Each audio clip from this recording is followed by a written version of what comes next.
tematik atau konseptual. Secara tematik atau secara konseptual itu yang mungkin kita perlu bahas di dalam pemahaman Alkitab, ya. Sehingga nanti kalau bisa ada diskusi, kita bisa lebih memperdalam. Kalau di khotbah hari Minggu itu kan relatif monolog, gitu ya. Nah, karena itulah pada malam ini saya ingin coba mengajak kita menelusuri secara khusus mengenai hubungan Yesus dan hukum Taurat. Sebagaimana yang Pendeta Andri sudah sampaikan dalam pertemuan pertama, bahwa Injil Matius mempunyai kekhasan ya dibandingkan dengan Injil yang lain. Bahkan dengan Injil sinoptik sekalipun ya, atau sinoptik itu dari kata sin bersama, optik itu melihat. Jadi ketika Injil seperti Injil Matius, Markus, Lukas sekalipun melihat hal yang sama tetapi menyampaikan Injilnya dengan cara yang khas. Seperti yang Pendeta Andi sudah tunjukkan, kekhasan Injil Matius dibandingkan dengan misalnya Lukas ya, seorang tabib yang memberikan catatan-catatan mungkin lebih detail dalam beberapa hal yang lain. Ya, dan itu kita juga bisa lihat di dalam Kisah Para Rasul, ya, ditulis juga oleh Lukas, sang tabib. Atau kita juga lihat dibandingkan dengan Markus yang relatif singkat, ya, tetapi hampir banyak hal-hal yang telah diungkap oleh Injil Matius itu dijabarkan oleh Matius maupun Lukas dengan cara yang berbeda, bisa lebih lengkap, ya, atau ada tujuan-tujuan yang khusus. Nah, khususnya malam ini kita akan melihat bagaimana ketika Matius, ya, Injil Matius memberikan tanggapan, ya, lalu pengajaran tentang Taurat. Mengingat pembaca Injil Matius adalah orang-orang Kristen berlatar belakang Yahudi, ya, dibandingkan dengan misalnya Injil Yohanes yang relatif berbicara dalam budaya Yunani atau Helenis, sehingga cara penyampaian Injil Yohanes berbeda ya dengan Injil Matius yang banyak sekali mengutip Perjanjian Lama. Lalu disitulah kita akan coba menggali, memahami bagaimana pandangan Yesus terhadap hukum Taurat. Dan nanti secara praktis kita juga akan melihat pada bagian belakang pembahasan kita bagaimana sikap kita sebagai orang Kristen tentang hukum Taurat. Ya, nah karena itu saya ingin coba membagikan dulu. Saya share screen dulu.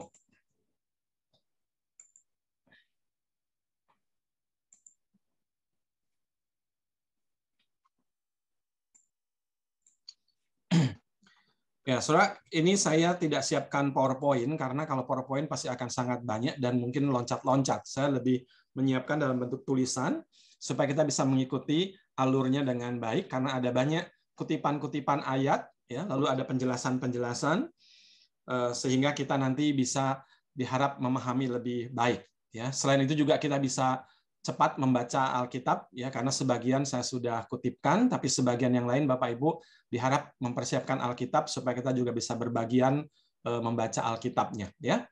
Yang saya akan jadikan landasan untuk pembahasan tentang Yesus dan hukum Taurat terambil dari Injil Matius pasal 5 ayat 17 hingga ayat yang ke-20.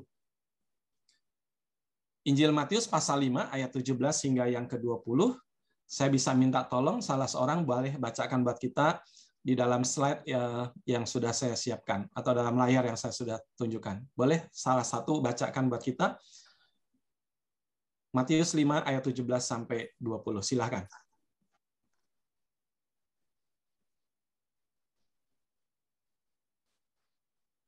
Matius 5 ayat 17 sampai 20. Yesus dan hukum Taurat. Janganlah kamu menyangka bahwa aku datang untuk meniadakan hukum Taurat atau kitab para nabi. Aku datang bukan untuk meniadakannya, melainkan untuk menggenapinya. Karena aku berkata kepadamu, sesungguhnya selama belum lenyap langit dan bumi ini, satu iota atau satu titik pun tidak akan ditiadakan dari hukum Taurat sebelum semuanya selesai. Karena itu, siapa yang meniadakan salah satu perintah hukum Taurat, sekalipun yang paling kecil dan mengajarkannya demikian kepada orang lain, dia akan menduduki tempat yang paling rendah di dalam kerajaan surga. Tapi siapa yang melakukan dan mengajarkan segala perintah-perintah hukum Taurat, dia akan menduduki tempat yang tinggi di dalam kerajaan surga. Maka aku berkata kepadamu, jika hidup keagamaanmu tidak lebih benar daripada hidup keagamaan ahli-ahli Taurat dan orang-orang Farisi, sesungguhnya kamu tidak akan masuk ke dalam kerajaan surga. Ya, terima kasih, Cineta. Ya, kita akan coba membahas perikop ini untuk mempelajari tentang hubungan Yesus dan hukum Taurat menurut Injil Matius. Ya, sekali lagi Injil Matius latar belakang pembacanya adalah orang-orang Kristen yang berlatar belakang Yahudi, yang tentu akrab dengan hukum Taurat. Ya. Nah, di sini kita melihat bagaimana sikap Yesus atau respon Yesus terhadap hukum Taurat. Ya. Yang pertama yang perlu kita lihat adalah Yesus menggenapi, ya, bukan meniadakan hukum Taurat. Dalam hal ini adalah Perjanjian Lama. Nanti akan kita lihat istilah di dalam Injil secara khususnya, ya, dan secara umum dalam Alkitab tentang hukum atau kadang diistilahkan dengan Taurat, kadang disebut dengan kitab Taurat, gitu ya. Nah, ada beberapa kesimpulan ketika istilah itu dipergunakan. Ya, jadi istilah hukum di dalam kosakata orang-orang Yahudi itu bisa menunjuk kepada beberapa arti. Yang pertama misalnya itu menunjuk kepada 10 hukum Tuhan, ya, atau diistilahkan dalam teologi disebutkan written law, hukum yang tertulis. Ya, boleh tolong dibacakan salah seorang, kita ambil satu ayat aja. Yang Keluaran 34 ayat 27 hingga 28. Boleh tolong dibacakan?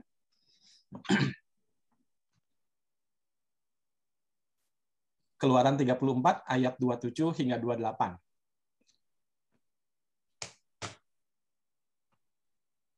Keluaran 34 ayat 27 sampai 28. Berfirmanlah Tuhan kepada Musa, tuliskanlah segala firman ini, sebab berdasarkan firman ini telah kuadakan perjanjian dengan engkau dan dengan Israel. Dan Musa ada di sana bersama-sama dengan Tuhan 40 hari 40 malam lamanya, tidak makan roti dan tidak minum air. Dan ia menuliskan pada loh itu segala perkataan perjanjian, yakni ke-10 firman.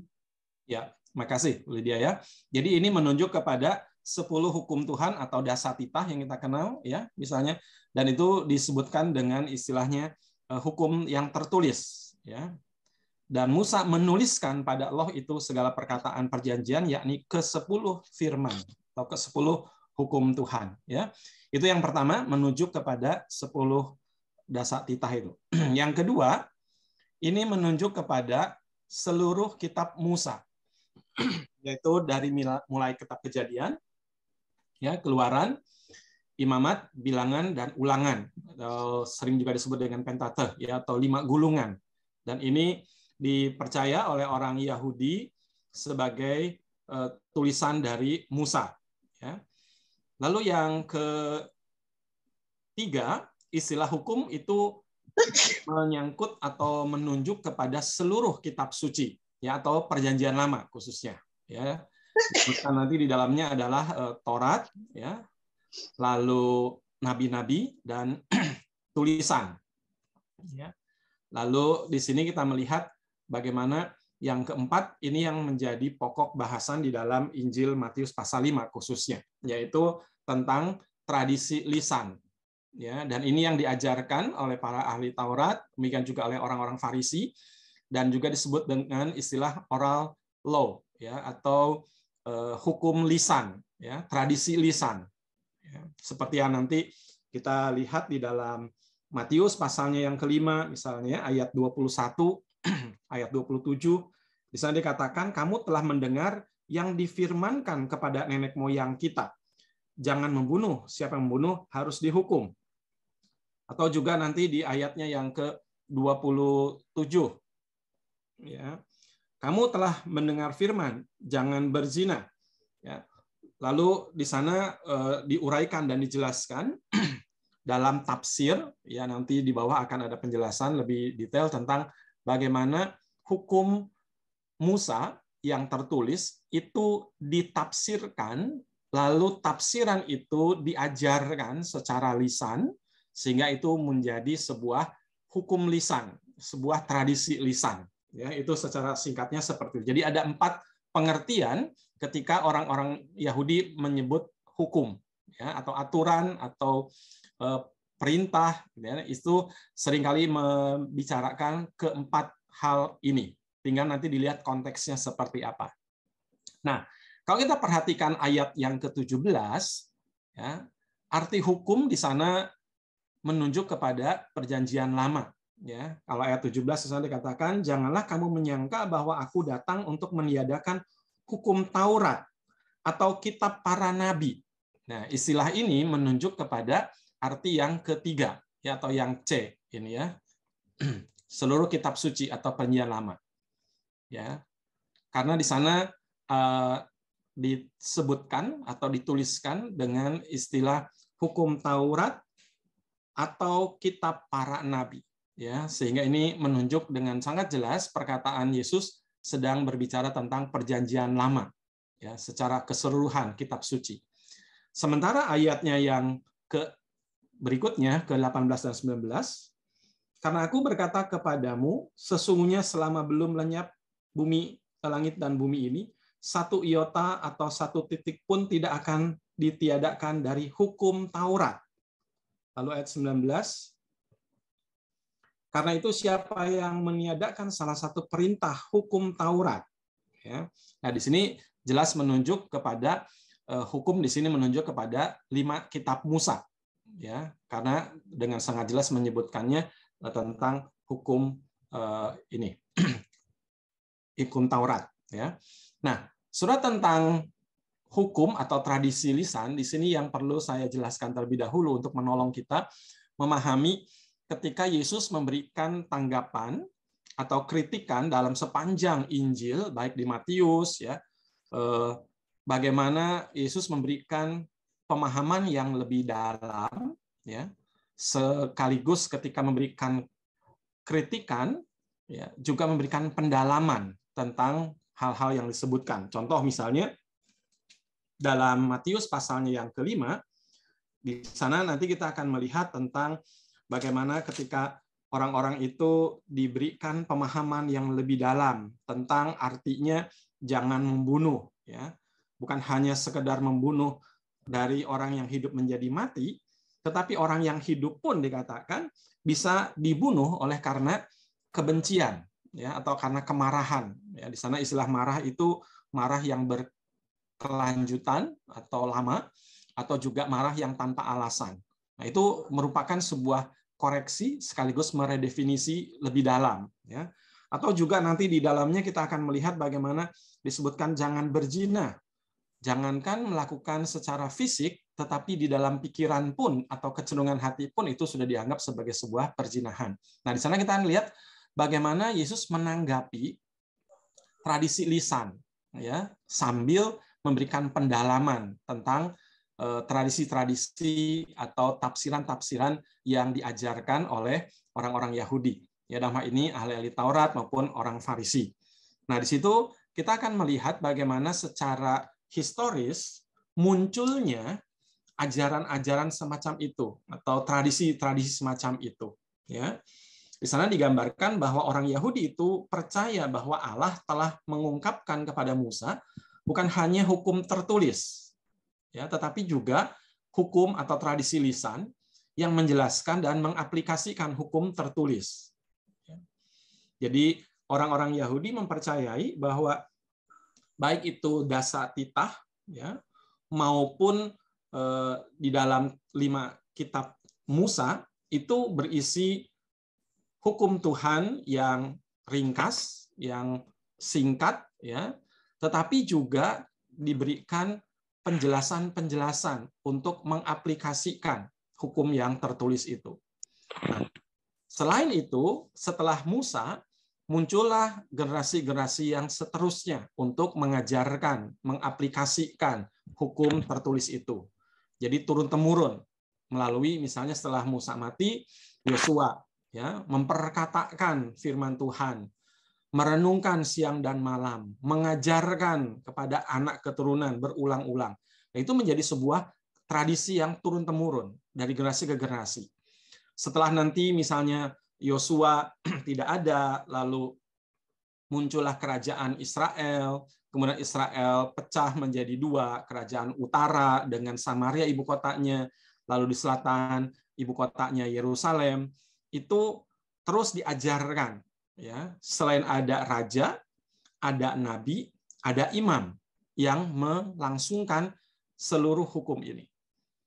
Nah, ketika dua kerajaan ini hancur oleh karena penjajahan dan mereka dibuang, sakusnya misalnya yang Israel dengan ibu kota Samaria, mereka dihancurkan oleh Asyur, lalu kemudian sekitar 200 tahun kemudian, orang-orang di Yehuda, di Yerusalem juga dihancurkan dan dibawa ke pembuangan, baik itu di Babel, nanti Babel kalah oleh Persia, ya, itu membawa terus generasi demi generasi, membawa mereka di dalam sebuah pergumulan bagaimana memahami Taurat, lalu bagaimana memaknai Taurat di dalam kehidupan mereka yang sudah berubah. Secara khususnya ketika mereka dibuang dari Yerusalem. Mereka tidak lagi punya bait Allah, tempat mereka beribadah. Mereka tidak lagi punya tempat untuk memberikan berbagai macam persembahan, ritual-ritual yang biasa mereka lakukan di Yerusalem. Nah, karena itulah muncul sinagoge-sinagoge. Ya, kalau kita bahasakan sekarang seperti gereja, tempat berkumpulnya orang-orang Yahudi di berbagai wilayah pembuangan. Dan di situ pun kemudian mereka meneruskan tradisi ini, ya, secara khususnya melalui rabi-rabi, ya, para rabi. Mereka menyampaikan ajaran-ajaran, lalu dari generasi ke generasi itu secara lisan disampaikan, kemudian akhirnya dibentuklah, dikumpulkanlah secara tertulis, dan itu disebutkan dengan istilahnya Mishnah, ya. Itu sekitar tahun 200 sebelum Masehi. Jadi sebelum Tuhan Yesus lahir sekitar 200-an tahun, tradisi-tradisi itu dikumpulkan. Tetapi tidak berhenti sampai di situ, ya, karena kemudian Mishnah ini, ya, kumpulan dari tulisan ini, asal kata Mishnah ini artinya syanah, artinya mengulang, ya, dan itu diulang-ulang berdasarkan ingatan, disampaikan, lalu kemudian dalam tulisan. Nah, Mishnah ini pun sesuatu yang tidak berhenti, ya, tidak tertutup, karena kemudian juga muncul tradisi-tradisi yang ditambahkan sampai ribuan jumlahnya. Ya. Nah, Mishnah ini merupakan puncak dari tradisi lisan selama berabad-abad. Jadi bisa dibayangkan sejak zaman Yerusalem itu dihancurkan sekitar tahun 586, ya, jadi kurang lebih abad ke-6 begitu. Itu muncul tradisi-tradisi, ya, untuk menyampaikan ajaran tentang Taurat. Dan itu dikerjakan di tempat yang berbeda. Satu misalnya di Palestina, ya. Lalu juga kemudian ketika orang-orang Israel atau Yehuda itu dibuang ke Babel, muncul komunitas Yahudi yang ada di Babilonia. Dan yang di Babel ini Mishnahnya jauh lebih panjang, ya, jumlahnya dibandingkan dengan yang ada di Palestina. Nah, ketika mereka ini mengumpulkan tulisan-tulisan, ya, yang berasal dari lisan-lisan ini, mereka kemudian mengumpulkannya, ya, dalam namanya Talmud, ya, dalam namanya Talmud, dan itu berisi berbagai macam hal berkaitan tentang kehidupan beragama maupun kehidupan sosial maupun kehidupan ekonomi. Ya, nanti kita lihat misalnya di dalam Injil Matius ada komentar-komentar tentang bagaimana mereka harus menyampaikan aturan-aturan keagamaan. Ya, entah itu nanti ada orang yang sakit kusta harus menyampaikan dirinya kepada seorang imam kalau memang sudah sembuh atau istilah mereka sudah tahir. Atau juga tentang kehidupan sosial, ya. Bagaimana ketika ada orang yang misalnya sakit, tidak boleh orang itu datang kepada tabib untuk mendapatkan kesembuhan atau pengobatan pada hari Sabat, ya. Dan mereka diharuskan menunggu setelah hari Sabat baru boleh datang kepada tabib. Atau bahkan ketika bekerja, ya, dalam bidang ekonomi, ketika disebutkan hari Sabat, kuduskan hari Sabat. Dan ketika dikaitkan dengan Sabat itu harus berhenti, karena kata Sabat artinya berhenti misalnya. Maka mereka memberikan tafsiran, ajaran, tidak boleh bekerja. Lalu ditafsir lagi, lebih detail lagi. Ya. Bekerja itu apa? Apa yang dikategorikan bekerja? Nanti di bawah kita akan lihat ya beberapa contohnya tentang masalah yang diungkapkan di dalam tradisi lisan. Dan ini merupakan sesuatu yang sangat luar biasa dipakai di dalam keseharian orang-orang Yahudi. Ya, jadi kalau nanti dilihat di dalam Perjanjian Baru, kita semua akan melihat bagaimana ada begitu banyak sekali ajaran-ajaran yang disampaikan di dalam tradisi itu dikutip. Dan kemudian Yesus memberikan tanggapan. Atau kadang Yesus dipertanyakan oleh orang-orang Yahudi, entah itu nanti ahli Taurat ya atau orang Farisi, ketika menanyakan misalnya, kenapa murid-murid Tuhan Yesus memetik gandum pada hari Sabat? Ya, karena buat mereka itu bertentangan dengan tradisi mereka. Ya. Atau juga ketika Yesus misalnya menyembuhkan orang di sinagog pada hari Sabat, itu juga ditegur. Karena buat mereka itu melanggar hukum yang mereka ajarkan. Nah, saudara, disitulah kita melihat maka nanti dalam Matius pasal 5, ya, jelaslah Yesus sangat membedakan antara hukum Taurat, dan dia tidak akan meniadakannya, malah dia akan menggenapkannya dikatakan. Dan Yesus membedakannya dengan adat istiadat. Ya, dalam hal ini tradisi lisan, seperti yang tadi dikatakan di dalam ayat 21, 27, 31, dan seterusnya yang tidak akan dibahas terlalu detail, ya, karena itu sesuatu yang juga biasa dikhotbahkan atau dipelajari. Tapi yang saya ingin tunjukkan di sini adalah bagaimana sikap Yesus terhadap hukum Taurat, dan bagaimana itu dibedakan dengan tradisi lisan. Ya, hukum Taurat dalam arti kata tradisi yang tertulis atau hukum yang tertulis dibandingkan dengan hukum yang lisan. Yesus sama sekali tidak menaruh simpati kepada sikap orang-orang Yahudi yang berusaha menyingkirkan penerapan hukum Taurat, ya, penerapan yang sebetulnya, yang seharusnya dibandingkan dengan tradisi lisan. Mari kita coba lihat ini sebuah ayat yang menarik ya dalam Matius pasal 15 ayat 1 sampai 9. Boleh tolong salah seorang bacakan buat kita bagaimana di sini Yesus menunjukkan orang-orang Yahudi ini mengabaikan ya hukum Taurat yang seharusnya ditaati, tetapi malah mereka lebih mementingkan tradisi yang diajarkan oleh masyarakat mereka. Silakan yang boleh mendapatkan Matius 15, bacakan ayat 1 sampai yang ke-9 ya.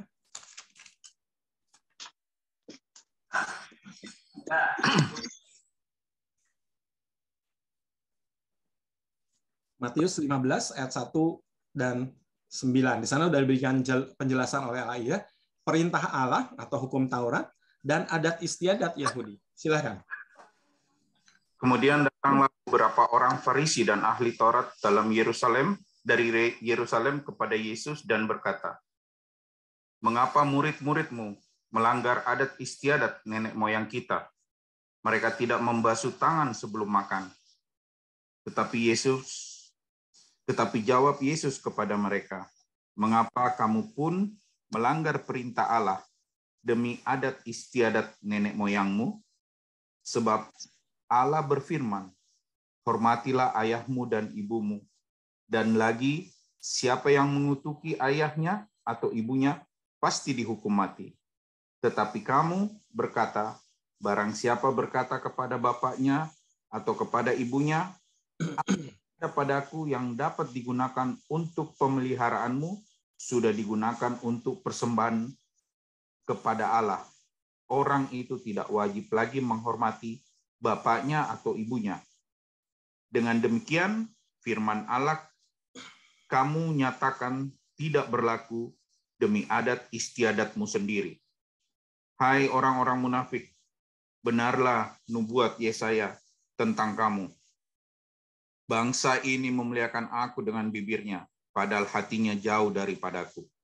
Percuma mereka beribadah kepadaku, sedangkan ajaran yang mereka ajarkan ialah perintah manusia. Oke, makasih Pak John ya. Di situ jelas sekali ditunjukkan bagaimana perbedaan antara perintah Allah atau hukum Taurat dibandingkan dengan tradisi atau adat istiadat orang Yahudi, ya, atau tradisi lisan di sini. Di sana dikatakan misalnya ketika firman Allah mengatakan hormatilah ayahmu dan ibumu, ayat 4 misalnya. Lalu juga dikatakan di dalam ayatnya yang kelima, perbandingannya dengan tradisi lisan mereka atau adat istiadat mereka. Dikatakan, tetapi kamu berkata, barang siapa berkata kepada bapaknya atau kepada ibunya, apa yang ada padaku yang dapat digunakan untuk pemeliharaanmu sudah digunakan untuk persembahan kepada Allah. Maka orang itu, orang yang sudah memberikan persembahannya kepada Allah, tidak wajib lagi menghormati ayah dan ibunya. Maka Yesus di sana menegur, dengan demikian firman Allah, kamu nyatakan tidak berlaku demi adat istiadatmu sendiri. Maka di sini dengan sangat terang ya ditunjukkan bagaimana adat istiadat itu malah didahulukan ya dibandingkan menerapkan hukum Allah yang sudah jelas dan terang. Ketika justru tradisi lisan, adat istiadat yang turunannya banyaknya luar biasa. Dulu saya pernah khotbahkan ada setidaknya misalnya 613 pada zaman itu, yang kemudian nanti bertambah lagi jumlahnya. Aturan-aturan ya tentang bagaimana hukum Taurat itu diterapkan dalam keseharian. Tetapi akhirnya penafsiran dan penerapan terhadap hukum Taurat itu meninggalkan hal yang paling substansial, yang paling esensi. Yang kemudian nanti kita kenal dengan istilah kasihilah Allahmu, ya, kasihilah sesamamu. Disitulah tergantung seluruh ya hukum Taurat dan kitab para nabi. Gitu. Jadi yang paling diutamakan malah itu ditanggalkan dan dihilangkan, disingkirkan dengan berbagai macam aturan-aturan lain. Ya, baik kita akan coba lihat istilah ya di dalam ayat yang ke-17. Coba kita memperhatikan makna atau pengertian dari istilah yang dipakai di situ. Ya, di dalam ayat 17 disebutkan di sana tentang hukum Taurat dan kitab para nabi. Ya. Apa artinya atau apa maknanya? Ya, ketika Yesus mengatakan bahwa janganlah kamu menyangka bahwa aku datang untuk meniadakan hukum Taurat atau kitab para nabi. Ya. Biasanya yang dipakai di dalam pengertian yang tadi dikatakan tentang 4 pengertian hukum, biasanya disebutkan hukum Taurat dan kitab para nabi yang menunjuk kepada perjanjian lama. Gitu ya. Tapi di sini pakai istilahnya atau. Ingin memberikan penekanan ya bahwa Yesus tidak datang untuk meniadakan hukum Taurat ataupun kitab para nabi. Jadi di sini jelas menunjuk bukan kepada tradisi lisan begitu ya.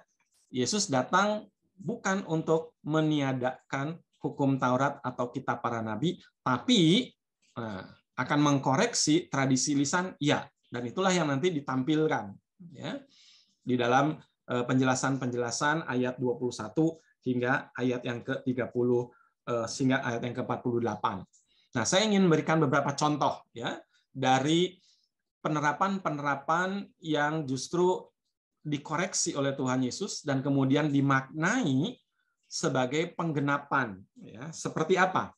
Nah, saya akan coba mengajak kita melihat tulisan dari seorang namanya William Barclay. Dia ini seorang profesor Perjanjian Baru ya. Dia memberikan penjelasan-penjelasan yang sangat menolong untuk memahami tradisi-tradisi yang ada pada zaman Tuhan Yesus atau Perjanjian Baru. Ya, di sini misalnya dijelaskan demikian. Hukum Taurat menetapkan bahwa hari Sabat harus dikuduskan dan bahwa pada hari itu tidak ada pekerjaan yang boleh dilakukan. Ini merupakan prinsip yang besar. Tetapi para legalis Yahudi senang mendefinisikannya. Itu tadi ya.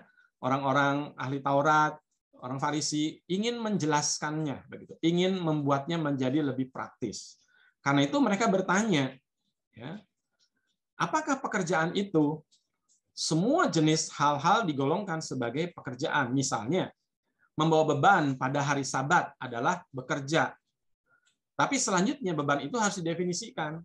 Maka hukum dari ahli-ahli Taurat menetapkan bahwa yang disebut dengan beban itu adalah misalnya makanan yang sama beratnya atau setara ya dengan sebuah buah ara kering. Jadi kalau buah ara itu Bapak Ibu bisa bayangkan seperti bentuknya kayak delima mungkin ya, halus permukaannya tapi tidak belang-belang ya. Atau juga mungkin bisa Bapak Ibu bayangkan itu seperti ukurannya jeruk lemon ya, kurang lebih ukurannya tapi bentuknya bukan warna segitu karena warnanya hijau. Nah, bayangkan sebuah buah ara yang seperti itu ya, ukurannya seperti lemon lah begitu, itu adalah beban ya. Atau juga anggur yang cukup untuk membuat 1 gelas minuman. Atau ya, lihat saking detailnya ya, beban itu setara dengan susu yang cukup untuk 1 teguk. Beban itu seperti madu yang cukup diberikan kepada sebuah luka. Ya. Beban itu artinya minyak cukup untuk mengurapi anggota yang kecil. Atau beban itu setara dengan air yang membasahi salep mata. Atau beban itu setara dengan kertas yang cukup untuk menuliskan pemberitahuan ya, pada rumah cukai ya, atau pajak gitu kan. Atau juga beban itu setara dengan tinta yang dipakai untuk menuliskan 2 huruf alfabet. Misalnya kalau kita tuh A dan B misalnya. Jadi nggak boleh nulis lebih dari 2 huruf begitu ya. Atau setara juga dengan bambu, cukup untuk membuat sebuah pena. Artinya tidak boleh bekerja lebih berat dari itu ya, dan terus tanpa akhir. Ya, nanti Bapak Ibu bisa melihat bagaimana ketika misalnya ada orang yang membawa orang sakit ya, mengantar orang sakit pada hari Sabat, itu dianggap melanggar. Padahal yang dianggap melanggar adalah melanggar bukan soal Sabatnya, tetapi melanggar tradisi lisan, melanggar aturan yang dibuat. Nah, demikianlah mereka menghabiskan banyak waktu untuk berdebat apakah seorang boleh atau tidak boleh mengangkat sebuah lampu dari satu tempat ke tempat lain pada hari Sabat. Atau juga ini, ya, apakah seorang penjahit melakukan dosa jika ia pergi keluar ya dengan membawa satu peniti begitu ya, sebentar. Membawa sebuah jarum dalam jubahnya. Atau apakah seorang perempuan boleh memakai bros atau rambut palsu? Bahkan juga apakah seorang boleh pergi keluar pada hari Sabat dengan gigi palsu atau kaki palsu? Apakah seorang boleh mengangkat anaknya pada hari Sabat? Nah, saudara, hal ini bagi mereka merupakan inti dari agama.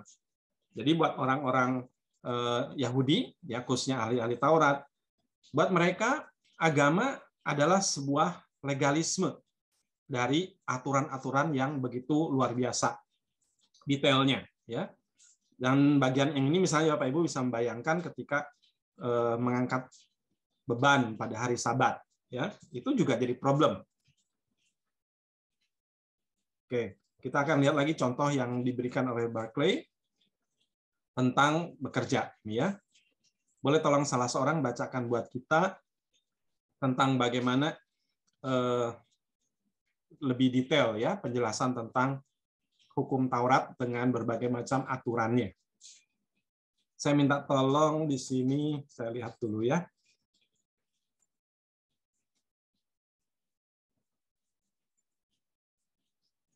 Oke, saya minta tolong Pak Chandra, boleh bacakan? Menulis pada hari Sabat berarti bekerja. Silakan. Halo, berapa tadi Pak? Yang ini Pak, yang di layar saya Pak. Menulis pada hari Sabat berarti bekerja. Silakan. Oke. Terlihat Pak tulisannya Pak? Kelihatan Pak, masih belum tua kok. Ya, silakan. Menulis pada hari Sabat berarti bekerja, tetapi menulis perlu didefinisikan. Dan demikianlah bunyi definisinya. Ia yang menulis 2 huruf dari alfabet dengan tangan kanan atau tangan kirinya apakah dari satu jenis atau dua jenis, jika huruf-huruf itu ditulis dengan tinta yang berbeda atau dalam bahasa yang berbeda, bersalah. Bahkan jika ia menulis dua huruf karena lupa, ia bersalah. Apakah ia telah menulis huruf-huruf itu dengan tinta atau dengan cat, kapur merah, benda tajam, atau apapun yang membuat tanda permanen. Juga ia yang menulis pada dua dinding yang membentuk suatu sudut atau pada dua lembaran dari buku catatan atau rekening, sehingga huruf-huruf itu bisa dibaca bersama-sama. Ia bersalah. Tetapi jika seorang menulis dengan cairan gelap, dengan air buah, atau di tanah yang di jalanan, atau pada pasir, atau pada apapun yang tidak membuat tanda permanen, ia tidak bersalah. Jika ia menulis satu huruf di tanah dan satu di dinding rumah, atau pada dua halaman dari suatu buku, sehingga huruf-huruf itu tidak bisa dibaca bersama-sama, ia tidak bersalah. Itulah teks yang khas dari hukum dari ahli-ahli Taurat, dan itulah yang dianggap oleh seorang Yahudi Ortodok sebagai agama dan sebagai pelayanan yang benar kepada Allah. Ya, makasih Pak Chandra. Jadi Bapak Ibu, kita bisa melihat ya bagaimana detailnya aturan-aturan turunan ya dari kata kuduskanlah misalnya hari Sabat, ya, jangan bekerja. Lalu diturunkanlah istilah bekerja itu apa? Nah, detailnya inilah yang disebut dengan adat istiadat. Ya, ini yang menjadi tradisi yang dipelihara dan dikerjakan oleh orang-orang Yahudi dan diawasi, gitu ya, oleh ahli-ahli Taurat. Dan seringkali itu yang bersinggungan dengan Tuhan Yesus ataupun dengan murid-murid Tuhan Yesus, ya, ataupun dengan orang-orang yang datang kepada Tuhan Yesus di hari Sabat. Ya. Kita akan lihat lagi contoh lain yang diceritakan di dalam kehidupan sehari-hari orang Yahudi pada zaman itu. Ini soal menyembuhkan, ya, soal menyembuhkan, soal urusan kesehatan. Ya. Bisa minta tolong dibacakan salah seorang yang lain. Saya coba lihat dulu sini yang ada Emma ya di sini saya lihat. Emma boleh bacakan buat kita semua. Menyembuhkan pada hari Sabat berarti bekerja. Menyembuhkan pada hari Sabat berarti bekerja. Jelas bahwa hal ini harus didefinisikan. Penyembuhan diizinkan pada saat ada bahaya terhadap kehidupan dan khususnya pada waktu ada gangguan telinga, hidung, dan tenggorokan atau kerongkongan. Tetapi bahkan dalam keadaan itu hanya boleh dilakukan langkah-langkah untuk menjaga supaya pasien itu tidak menjadi lebih parah. Tidak boleh dilakukan langkah-langkah yang membuatnya lebih baik. Jadi, suatu perban biasa boleh diberikan pada suatu luka, tetapi tidak boleh diberi obat atau salep. Kapas biasa boleh diberikan pada telinga yang sakit, tetapi kapas dengan obat tidak boleh. Ya, jadi bayangkan Bapak Ibu ya, kalau orang sakit pada hari Sabat itu susahnya luar biasa. Ya, makanya ketika ada orang yang dibawa kepada Tuhan Yesus pada hari Sabat, orang-orang ahli-ahli Taurat, orang Farisi itu melihatnya sebagai sebuah pelanggaran. Tetapi buat Tuhan Yesus itu pelanggarannya adalah pelanggaran terhadap adat istiadat, tetapi bukan melanggar hukum Tuhan. Ya, karena itulah kadang Tuhan Yesus memberikan penegasan bahwa manusia bukan manusia untuk hukum Taurat, tapi hukum Taurat untuk manusia. Gitu, ya. Jadi jangan sampai hukum-hukum ini membebani, ya, menjadi sesuatu yang menyulitkan. Tetapi itulah yang justru dilakukan oleh ahli-ahli Taurat ketika mereka menjabarkan hukum Allah menjadi hukum manusia, seperti yang tadi dikatakan di dalam Matius pasal 15, ya, atau menjadi tradisi atau ajaran manusia. Bapak Ibu, ini yang dulu pernah terjadi juga di Amerika Serikat, ya, ketika ada salah satu calon wakil presiden, ya, seorang Yahudi. Dia pada hari Sabat, ketika dia pergi ke kantor, dia tidak memakai kendaraan dan dia berjalan kaki. Dan ketika orang menanyakan kenapa, karena memang itu adalah aturan yang dia anut sebagai seorang Yahudi yang saleh. Ya, buat mereka itu adalah kesalehan.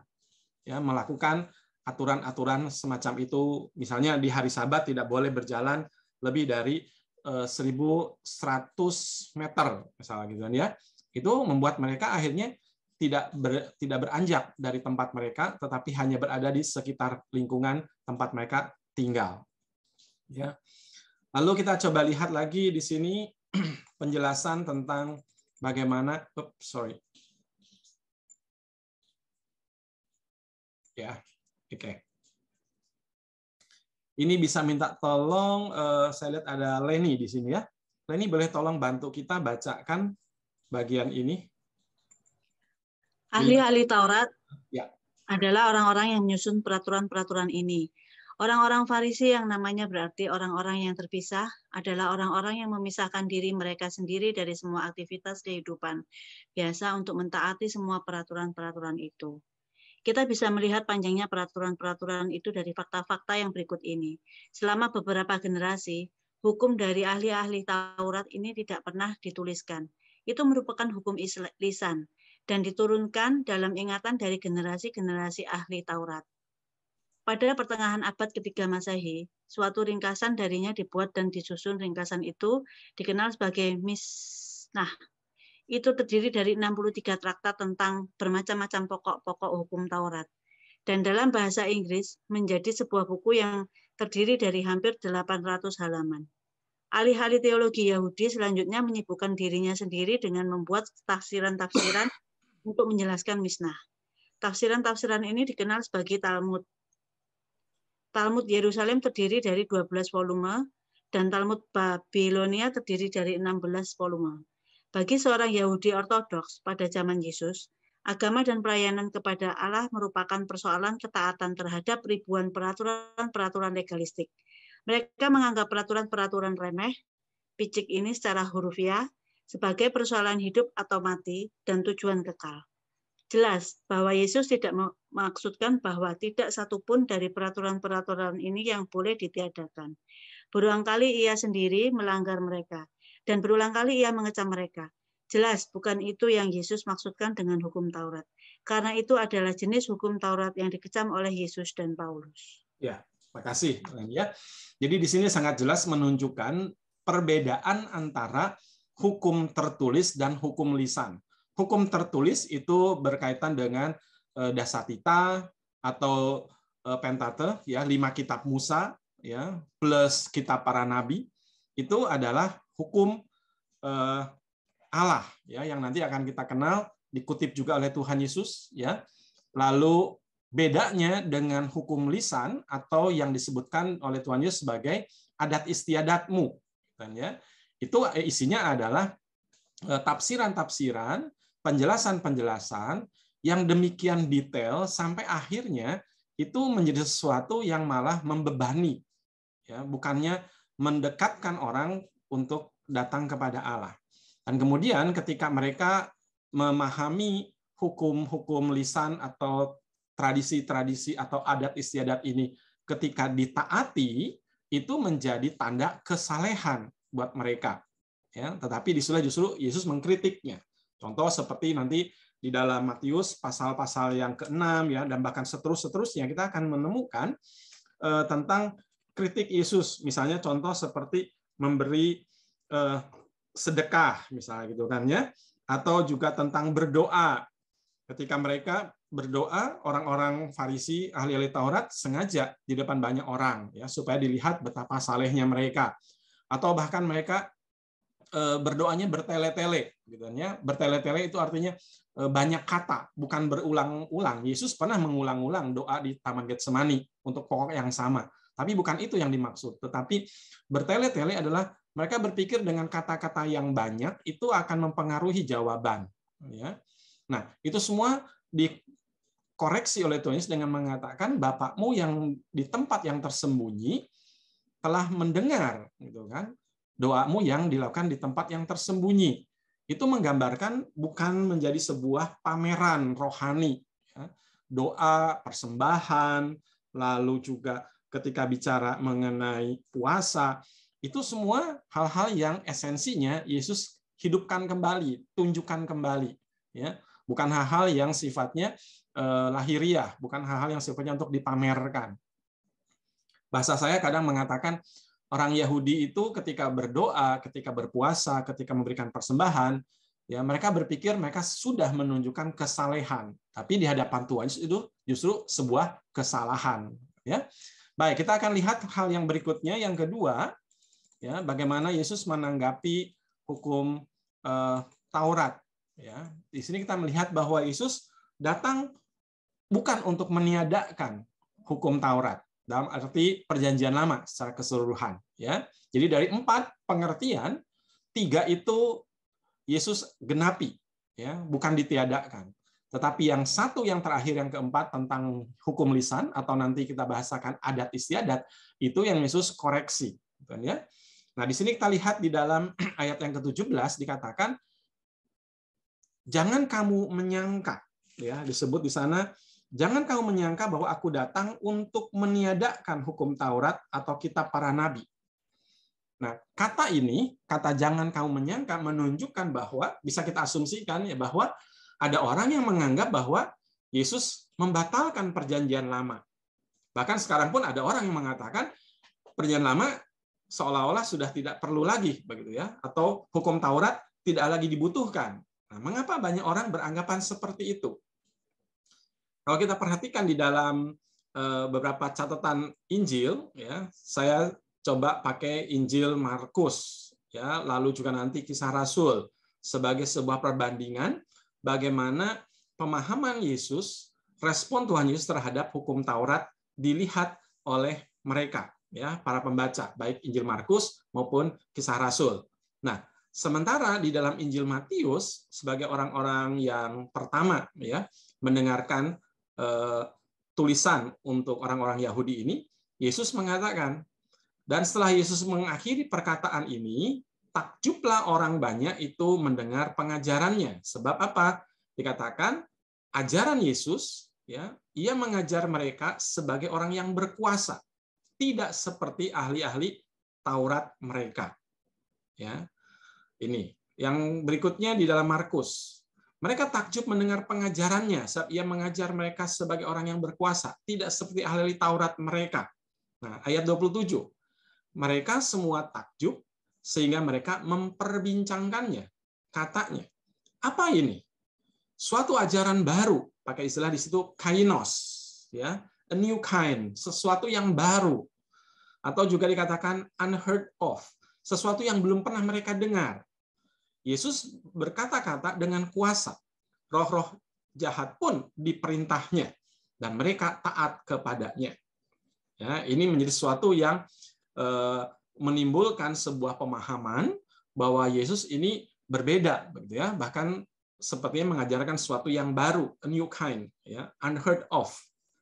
Lalu di dalam Kisah Rasul pasal 6 ayatnya yang ke-14, di sana dikatakan, sebab kami telah mendengar dia mengatakan bahwa Yesus, orang Nazaret itu, akan merubuhkan tempat ini dan mengubah adat istiadat yang diwariskan oleh Musa kepada kita.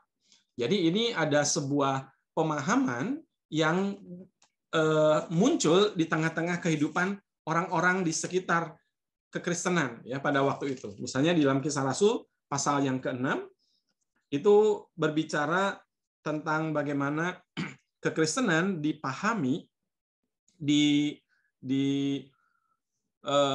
dianggap begitu ya, dianggap sedang meniadakan Taurat dengan hukum-hukumnya. Padahal dalam hal ini adalah adat istiadat, ya, pada bagian adat istiadat, bukan lalu menghilangkan hukum Musa, 10 perintah Allah atau kitab-kitab para nabi. Ya. Nah, di sini saudara kita melihat ketika orang-orang ini, saksi palsu khususnya yang berkata seperti ini, mewakili orang-orang Yahudi yang punya kepercayaan atau pemahaman bahwa Musa itu bukan hanya menerima 10 hukum dari Allah, tetapi juga semua penjelasannya, ya, atau yang dipahami oleh mereka tradisi lisan. Yang tadi dikatakan melalui Yosua, para rabi, ya, yang kemudian disampaikan dan dituliskan menjadi Talmud, gitu ya. Nah, itu mereka meyakininya. Karena itulah mereka bersikeras memperhatikan dan mentaatinya. Dan ketika justru Yesus dan kemudian kekristenan, ya, di dalam Kisah Rasul pasal yang ke-6 ini menyebarkan ajaran Yesus, dianggap itu adalah tindakan Yesus yang meniadakan hukum Taurat. Oke. Lalu yang berikutnya juga lebih lanjut. Pengertian adat istiadat dimunculkan di dalam Kisah Rasul 21 ayat 21, ya. Tapi mereka mendengar tentang engkau bahwa engkau mengajar semua orang Yahudi yang tinggal di antara bangsa-bangsa lain untuk melepaskan hukum Musa. Sebab engkau mengatakan supaya mereka jangan menyunatkan anak-anaknya dan jangan hidup menurut adat istiadat kita. Nah, saudara, di sini kita lihat bagaimana Paulus itu dianggap sebagai penerus Kristus yang mau membawa orang-orang Yahudi melepaskan hukum Musa, ya, dan didorong untuk meniadakan atau meninggalkan adat istiadat. Ya, dalam hal ini misalnya menyunatkan anak. Ya. Nah, saudara, nanti kita akan lihat muncul istilah ceremonial law dengan moral law. Ya, jadi kita perlu membedakan di dalam kitab-kitab para nabi, kitab-kitab Musa, ya, itu ada aturan-aturan yang sifatnya ceremonial law, ya, hukum-hukum tentang perayaan-perayaan. Nah, itulah yang lebih banyak digenapi oleh Tuhan Yesus. Sementara moral law, ya, seperti misalnya tidak boleh mencuri, tidak boleh berzina, tidak boleh iri hati, itu semua tetap menjadi sesuatu yang mengikat. Tetapi ketika bicara mengenai ceremonial law, ya, termasuk di dalamnya misalnya sunat, ya, sebagai tanda perjanjian dengan Allah sebagai orang-orang keturunan Abraham, itu tidak lagi menjadi sesuatu yang dipergunakan, tidak lagi mengikat. Ya, kenapa? Karena itu berkaitan dengan ceremonial law. Ya. Upacara-upacara, perayaan-perayaan yang berkaitan dengan hukum-hukum yang membawa mereka di dalam aturan agama, gitu ya. Itu ditiadakan, itu ditanggalkan karena apa? Itu sudah digenapi di dalam Tuhan Yesus. Nanti akan kita lihat bagaimana pemahaman tentang Yesus dikatakan bukan meniadakan tetapi justru menggenapkan, ya. Nah, lalu juga kita melihat di dalam mengajar, ya, biasanya ahli Taurat mengajar dengan berkata, ya, lalu mengutip misalnya Musa berkata, ya, saya coba lihat di dalam Matius pasalnya yang ke-19. Boleh tolong seorang bacakan buat kita Matius pasal 19 ayatnya yang ke-7.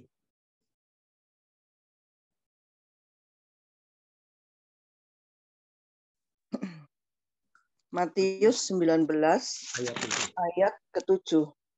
Kata mereka kepadanya, jika demikian, apakah sebabnya Musa memerintahkan untuk memberikan surat cerai jika orang menceraikan istrinya?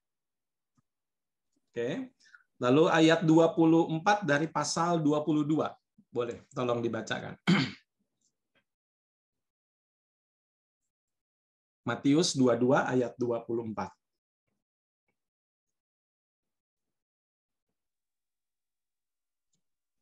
Matius 22 ayat 24. Guru, Musa mengatakan bahwa jika seorang mati dengan tiada meninggalkan anak, saudaranya harus kawin dengan istrinya itu dan membangkitkan keturunan bagi saudaranya itu. Tetapi di antara kami ada 7 orang bersaudara. Yang pertama kawin, tetapi kemudian mati. Dan karena ia tidak mempunyai keturunan, ia meninggalkan istrinya itu bagi saudaranya. Oke, makasih. Ya. Nah, ketika orang-orang ahli Taurat itu mengajar dengan mengutip, ya, apa yang dikatakan oleh Musa di dalam hukum-hukum Musa, yang kemudian juga dalam turunannya yang mereka anggap itu juga adalah otoritasnya sama, ya, hukum tertulis dengan hukum lisan dianggap oleh mereka setara. Tetapi di sini kita lihat bagaimana Yesus justru mengajar dengan mengatakan, aku berkata. gitu ya, seperti di dalam Matius pasalnya yang kelima, ayatnya yang ke-18 ya. Di sana digambarkan, karena aku berkata kepadamu, ya, seperti itu. Lalu juga di dalam ayat 22, tetapi aku berkata kepadamu, dan itu banyak sekali ya. Ketika dia memberikan penjelasan dan koreksi terhadap adat istiadat. Ketika Yesus memberikan pemaknaan yang lebih mendasar, yang lebih mendalam tentang setiap aturan-aturan atau adat istiadat yang telah diajarkan oleh orang-orang di budaya waktu itu. Nah, Yesus mengatakan, aku berkata, ini sebuah ungkapan yang menggambarkan ada sesuatu yang baru, ada otoritas yang baru. Dan memang kita memahami Yesus sedang menggenapi hukum Taurat karena dia sendiri adalah yang diutus dari Allah untuk menggenapi hukum Taurat. Karena itulah Yesus mengatakan dengan otoritatif, ya, dengan bahasa, dengan pilihan kata yang berotoritas. Aku berkata, bukan mengutip lagi. Ya. Lalu yang kedua, kalau kita melihat bahwa ada orang yang menganggap Yesus ini ingin meniadakan ya, hukum Taurat. Di sini kita lihat misalnya ayat 17 dan 18, ya. Tuhan Yesus dengan jelas membantah sangkaan bahwa ia datang untuk meniadakan hukum Taurat dalam arti Perjanjian Lama ayat 17 maupun hukum Taurat dalam arti kata ayat yang ke-18. Ya. Nah, di sini dengan jelas Yesus menyebutkan penyangkalannya atau bantahannya bahwa dia tidak akan meniadakan hukum Taurat, tidak akan meniadakan kitab para nabi. Ya, istilah meniadakan di sini pakai istilah di sini kata lusai, ya, artinya menghancurkan. Aku datang, ya, istilahnya untuk menghancurkan, untuk menghapuskan, tidak. Ya. Ada seorang penafsir dalam hal ini Barnes menjelaskan istilah kata lusai ini sebagai sebuah istilah yang membatalkan atau mencabut. Yesus ingin mengatakan, aku tidak datang untuk membatalkan, aku tidak datang untuk mencabut. Aku tidak datang untuk menyangkal otoritas ilahi yang ada pada hukum Taurat atau pada kitab para nabi. Aku tidak datang untuk membebaskan manusia dari kewajiban untuk mentaati Taurat atau kitab para nabi. Artinya tetap begitu loh. Ya, itu tetap menjadi sesuatu yang punya otoritas ilahi karena dari Allah. Nanti misalnya dalam kitab-kitab Paulus, ya, surat-surat Paulus digambarkan bahwa Taurat itu kudus. Kenapa? Karena dari Allah. Jadi dibedakan antara hukum Taurat, kitab para nabi dengan adat istiadat yang berasal dari manusia. Ya, saya harap ini semakin lebih jelas buat kita. Yesus tidak sedang ya membatalkan. Yesus tidak sedang mencabut. Yesus tidak sedang menyangkal otoritas hukum Taurat ataupun kitab para nabi, atau bahasa sederhananya tidak sedang mencabut atau membatalkan perjanjian lama. Ya, atau kitab suci kalau dalam bahasa orang-orang Yahudi. Tetapi Yesus justru sedang menggenapinya. Ya. Lalu juga istilah iota. Di sana digambarkan, ya, aku berkata kepadamu, sesungguhnya selama belum lenyap langit dan bumi, satu iota atau satu titik pun tidak akan ditiadakan dari hukum Taurat. Ya. Iota itu adalah huruf terkecil dalam abjad Yunani. Ya, iota. Atau kalau dalam bahasa Ibrani itu huruf iod. Jadi seperti apa ya? Seperti angka 7 tetapi kecil sekali bentuknya. Ya, dan itu menjadi huruf hidup lah gitu ya, yang memberikan penjelasan untuk setiap kata-kata huruf mati yang ada pada huruf Ibrani, ya. Atau kalau pada huruf Yunani itu kata atau huruf I, ya, iota, gitu ya. Sesuatu yang sangat kecil. Artinya yang sekecil apapun itu ada dalam hukum Taurat tidak akan dibatalkan, tidak akan dicabut, tidak akan disangkali. Artinya tetap mempunyai otoritas, ya, karena itu bersumber dari Allah. Lalu juga kalau kita lihat bagaimana Yesus menunjukkan dia tidak sedang meniadakan hukum Taurat atau Perjanjian Lama, ya, atau kitab suci. Contohnya misalnya di dalam Lukas pasal 2 ayatnya yang ke 46 misalnya, ya, dikatakan di sana, Lukas pasal 2, saya coba bacakan ayatnya yang ke-40 dari Lukas pasal 2. Aku tes pakai antigenku. Sesudah 3 hari mereka menemukan dia dalam bait Allah, ia sedang duduk di tengah-tengah alim ulama sambil mendengarkan mereka dan mengajukan pertanyaan-pertanyaan kepada mereka. Di sini kita melihat bagaimana Yesus mempelajari perjanjian lama, gitu kan, ya. Lalu juga digambarkan Yesus menggunakan perjanjian lama untuk melawan pencobaan atau godaan setan. Kita tahu itu ada ya di dalam percobaan Yesus ketika menghadapi iblis, ya. Di dalam Injil semua dikutip dan itu dipakai oleh Tuhan Yesus untuk mengcounter godaan yang dilakukan oleh iblis, ya, di dalam Matius pasal 4, ya. Itu di sana kita melihat bagaimana kutipan dari Ulangan, kitab Mazmur, itu semua menunjukkan bagaimana otoritas perjanjian lama tetap dan tidak ditiadakan oleh Tuhan Yesus, ya. Yesus di situ menunjukkan bagaimana ia juga mengutip pada waktu mengajar, ya. Kutipan-kutipan perjanjian lama dalam Injil Matius sangat banyak. Itu menunjukkan bagaimana Yesus bukan hanya mempelajarinya, tetapi dia juga menghafalkannya, ya, sehingga dia bisa memberikan pengajaran yang sangat hidup, ya, karena betul-betul sesuai dengan konteks pada waktu itu orang-orang Yahudi memahami Alkitab atau Perjanjian Lama dan Yesus memberikan penjelasannya. Yesus juga menyuruh orang sakit, dalam hal ini adalah orang sakit kusta waktu itu, ya, yang dipulihkan atau ditahirkan, ya. Dia disuruh menghadap kepada imam. Itu menunjukkan bagaimana Perjanjian Lama, ya, aturan-aturannya itu tetap mempunyai otoritas yang perlu ditaati. Yesus sendiri mentaati perjanjian lama, misalnya dia pergi ke sinagog, ya, ikut merayakan hari raya perjanjian lama, seperti misalnya menjelang kematiannya Yesus dikatakan merayakan Paskah, lalu memaknai Paskah.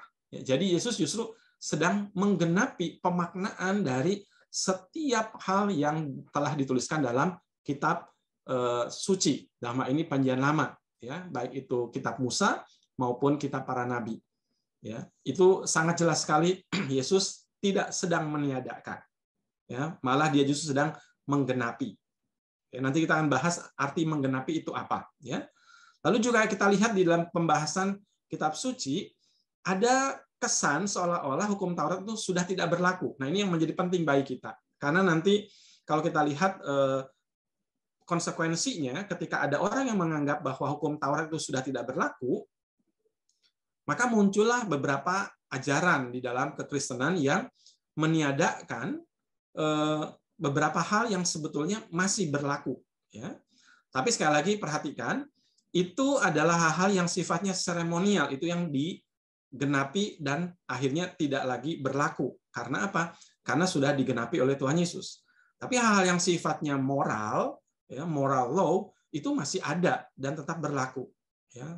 Tidak boleh mencuri, iri hati dan segala macam, itu masih berlaku, ya. Nah, kita coba lihat beberapa ayat yang kadang menimbulkan pemahaman yang tidak tepat, ya, di beberapa orang. Roma 10 ayat 4, ya. Boleh, Roma 10 bentar, ya, geser ke bawah. Roma 10 ayat 4, boleh minta tolong salah seorang bacakan buat kita. Roma 10 ayat 4. Roma 10. Ya, silakan salah seorang aja dulu. Masih banyak ayat nanti buat dibaca. Silakan. Roma 10 ayat 4. Sebab Kristus adalah kegenapan hukum Taurat, sehingga kebenaran diperoleh tiap-tiap orang yang percaya. Oke, di sini pengertian Kristus adalah kegenapan hukum Taurat. Ya, dalam terjemahan yang kaku, King James Version dikatakan Christ is the end of the law. Ya, pengertian akhir dari hukum Taurat. Ya, ini kadang menimbulkan pemahaman atau persepsi seolah-olah Perjanjian Lama itu tidak lagi berlaku sejak kedatangan Yesus. Ya, tetapi ada beberapa pemahaman yang perlu kita lihat ketika bicara mengenai the end atau kegenapan. Ya, the end itu tidak dipahami seperti kita berpikir sudah tidak lagi berlaku, ya, tetapi menunjuk kepada sesuatu yang menyempurnakan. Ya. Jadi artinya ketaatan atau kebenaran yang sempurna telah dicapai dengan beriman di dalam Kristus. Ya. Gitu. Lalu juga seorang penafsir lain misalnya mengatakan tentang pengertian itu kata end, ya, bukan berarti akhir, tetapi justru itu menjadi tujuan. Ya, karena kalau dikatakan itu akhir, maka itu bertentangan dengan pengertian-pengertian yang ada di dalam bagian-bagian yang lain. Ya, contohnya misalnya di dalam Roma pasal yang ketiga. Boleh tolong dibacakan oleh salah seorang. Tadi satu lagi yang sebelum Emma, yang rebutan tadi, silakan bacakan Roma 3 ayat 31. Roma 3 ayat 31.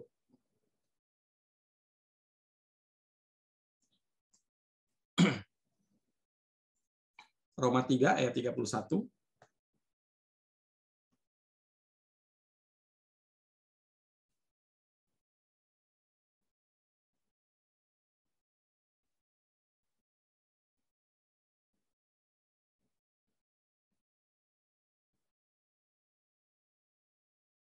Silakan salah seorang tadi, siapa yang sebelum Emma? Enggak dengar Pak, sorry masih saya. Ya. Jika demikian, adakah kami membatalkan hukum Taurat karena iman? Sama sekali tidak, sebaliknya kami meneguhkannya. Oke, makasih Kristiani.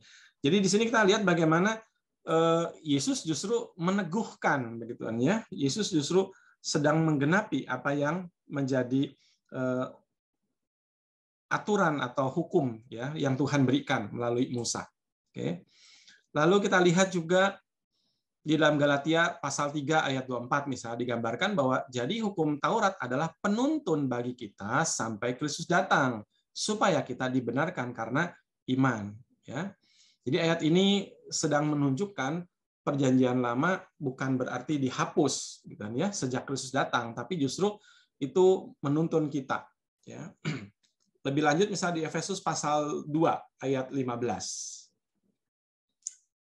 Sebab dengan matinya sebagai manusia, Yesus telah membatalkan hukum Taurat dengan segala perintah dan ketentuannya untuk menciptakan keduanya menjadi satu manusia baru di dalam dirinya. Dan dengan itu mengadakan damai sejahtera. Nah, saudara, kan kesannya ini istilah membatalkan. Ya, Yesus telah membatalkan hukum Taurat dan segala perintah dan ketentuannya. Ini kadang menimbulkan kesan bahwa, lihat, Yesus telah membuat hukum Taurat tidak lagi berlaku bagi kita. Ya, nah, hati-hati di sini kita lihat ayat ini tidak bermaksud, ya, bahwa seluruh hukum Taurat dibatalkan. Karena kalau demikian, maka penafsiran tersebut akan bertentangan dengan kata-kata Yesus dalam Matius pasal 5 ayat 17 dan 18 yang sedang kita bahas. Yang eksplisit sekali, Yesus mengatakan, "Aku tidak meniadakan." Oke, tapi istilah ini bisa saja salah persepsi, gitu ya. Nah, yang dibatalkan di sini Efesus pasal 2 ayat 15 ini sedang berbicara mengenai ceremonial law, ya, hukum-hukum yang berhubungan dengan upacara kebaktian atau keagamaan. Ya, contohnya adalah persembahan korban untuk menghapus dosa. Ya, itulah sebabnya kenapa kita tidak lagi menyembelih kambing domba untuk menghapus dosa kita. Ya, tidak lagi misalnya darah domba itu dicurahkan di mezbah. Ya. Nah, karena itu hati-hati saudara, ini secara praktis ya, secara praktis. Kalau hari ini kita ke Israel, khususnya ke kota Yerusalem, di sana ada namanya tembok ratapan. Di tembok ratapan, orang-orang Yahudi itu akan berdoa, ya, memakai kappa, memakai topinya orang Yahudi itu, lalu memakai berbagai macam atribut untuk berdoa, dan mereka menghadap ke dinding, ya, ke dinding ratapan, karena memang mereka meratap di situ. Di dalam doa mereka meratap. Apa yang diratapi?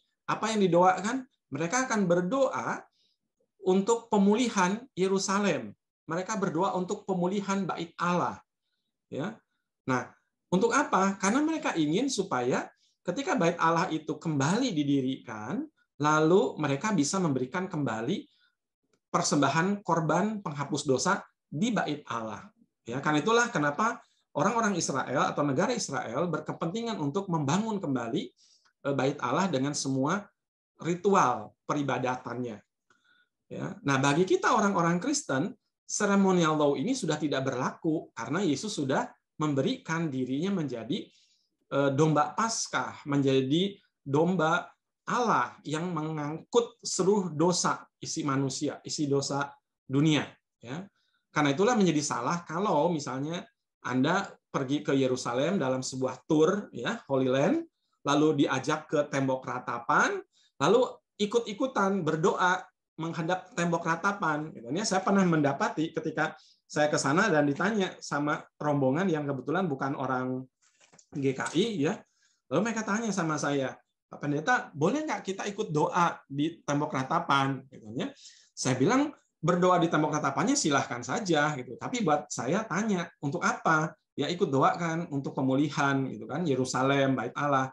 Terus saya bilang hati-hati. Anda kalau berdoa untuk pemulihan Yerusalem saja is okay, gitu kan. Tapi kalau pemulihan untuk bait Allah artinya didirikan kembali bait Allah dengan semua seremonial law-nya, aturan-aturan tentang peribadahannya, maka orang Yahudi akan kembali menyembelih domba, ya, dan mencucurkan air darahnya itu di dalam bait Allah, di ruang Maha Kudus. Untuk apa? Menghapus dosa.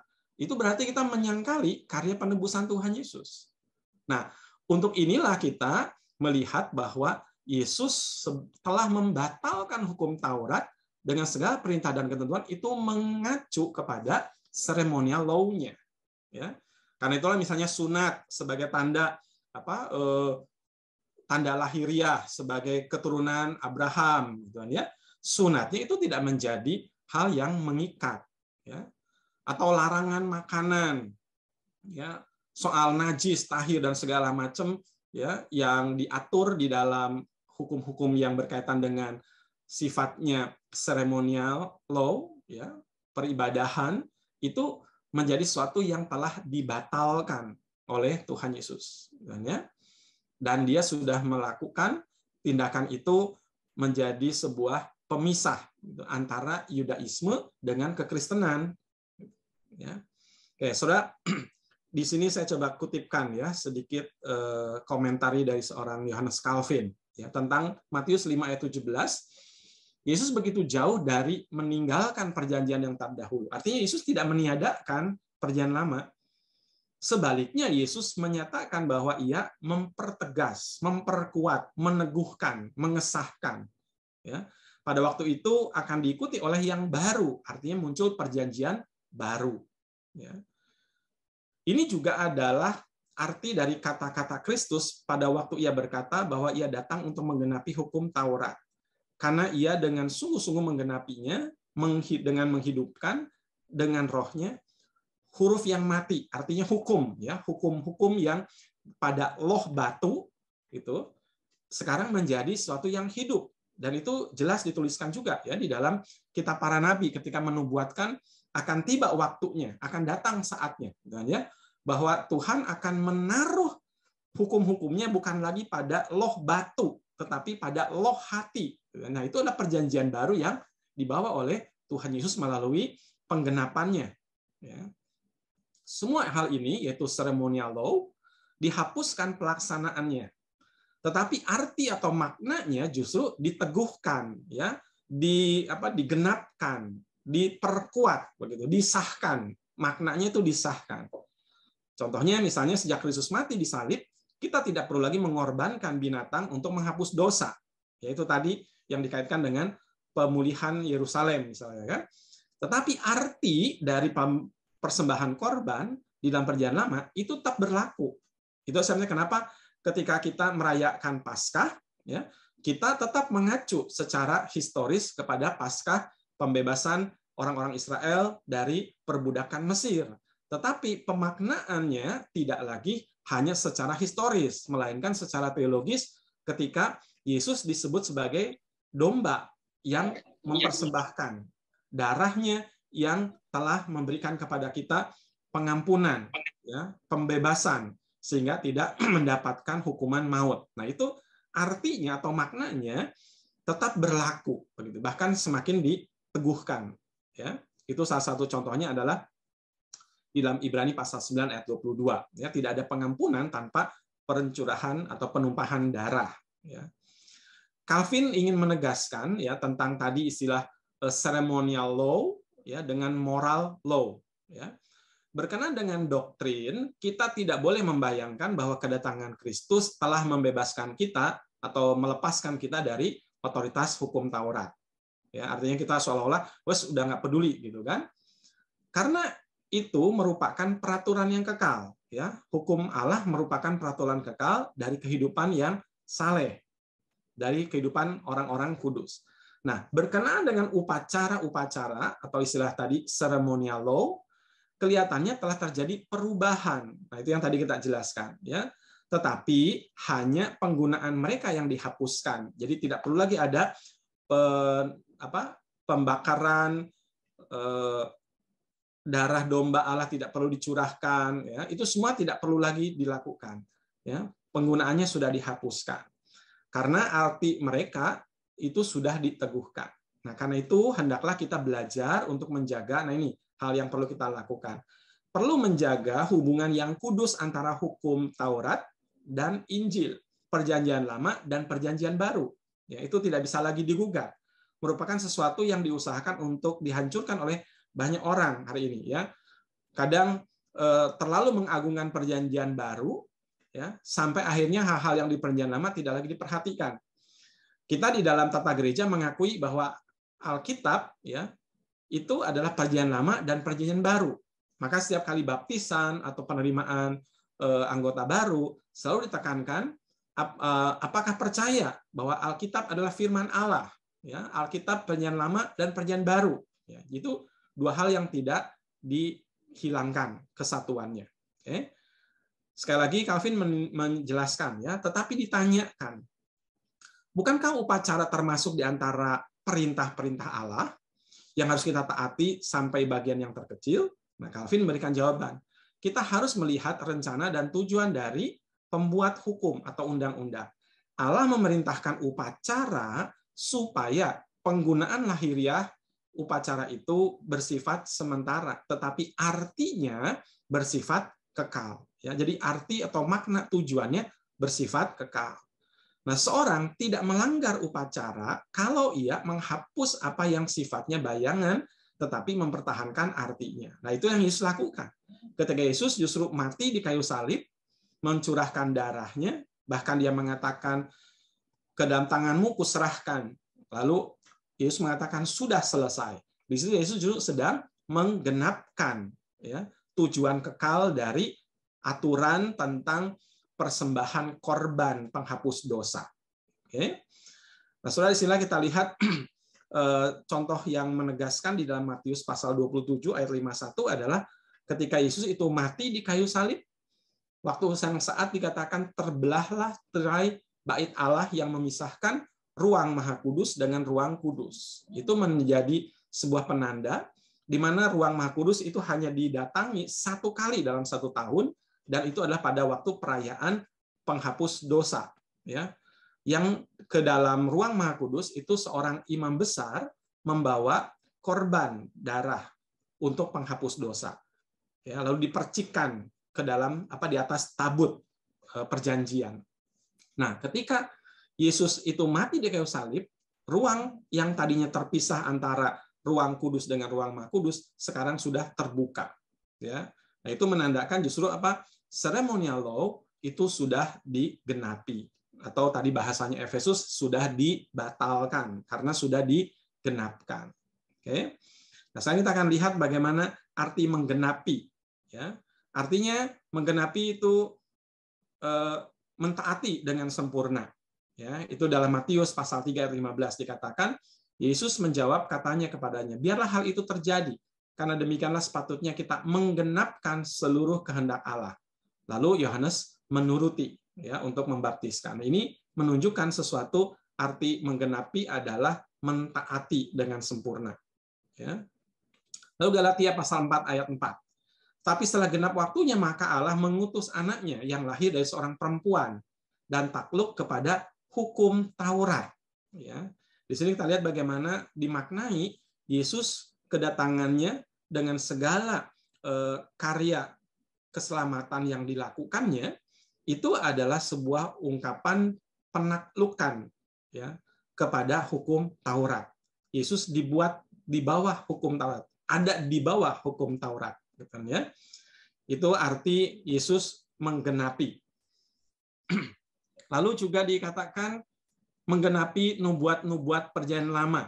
Ya, Yesus menggenapi bagian-bagian perjanjian lama yang merupakan tipologi atau gambaran atau bayangan Tuhan Yesus, seperti imam besar. Sorry itu saya salah ketik ya, imam besar. Bapak Ibu bisa membaca dalam kitab Ibrani ya. Itu dengan sangat jelas sekali Ibrani menggambarkan hubungan Yesus yang menggenapi hukum Taurat ya. Bahwa kalau dulu itu ada imam besar, misalnya membutuhkan umat Israel membutuhkan imam besar, sekarang kita sudah mempunyai imam besar, yaitu Yesus Kristus. Ya. Bahkan bukan cuma imam, tapi dia sendiri adalah korban yang dipersembahkan kepada Allah, ya, korban penghapus dosa. Itu menggambarkan Yesus sedang menggenapi ya nubuatan perjanjian lama. Lalu juga kematiannya disalib. Itu menggambarkan dengan sangat jelas dan final, disilahkan sebagai finalitas Kristus, begitu ya, yaitu ketika dia mati di kayu salib untuk memikul hukuman dosa manusia.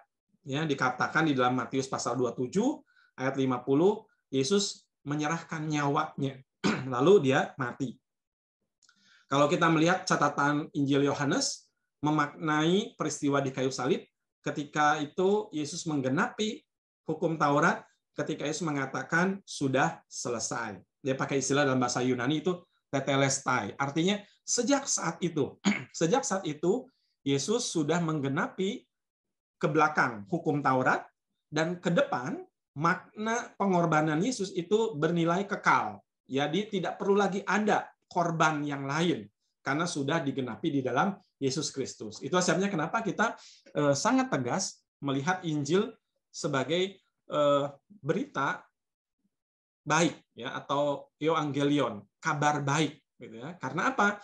Karena Allah di dalam Kristus telah menggenapi hukum Taurat. Dalam hal ini adalah ceremonial law-nya ya. Oke, bagian terakhir orang Kristen dan perjanjian lama ya. Ayat 19 sana dikatakan bahwa kita ini menjadi orang-orang yang disebutkan. Karena itu siapa yang meniadakan salah satu perintah hukum Taurat sekalipun yang paling kecil dan mengajarkannya demikian kepada orang lain, ia akan menduduki tempat yang paling rendah dalam kerajaan sorga. Tetapi sebaliknya siapa yang melakukan dan mengajarkan segala perintah-perintah hukum Taurat, ia akan menduduki tempat yang tinggi di dalam kerajaan sorga. Ya, di sini digambarkan bagaimana kita tidak boleh meniadakan bagian yang bagaimanapun kecilnya dari perjanjian lama. Ya, meniadakan di sini pakai istilahnya beberapa penerjemah tidak boleh melanggar, ya, tidak boleh mengurangi, tidak boleh membatalkan, ya, sekalipun yang paling kecil. Ya, ini menunjukkan bahwa bagian-bagian Alkitab, ya, tidak semuanya sama, ya, sama penting dalam arti kata. Bahasanya kualitatif ya, ada besar atau kecil.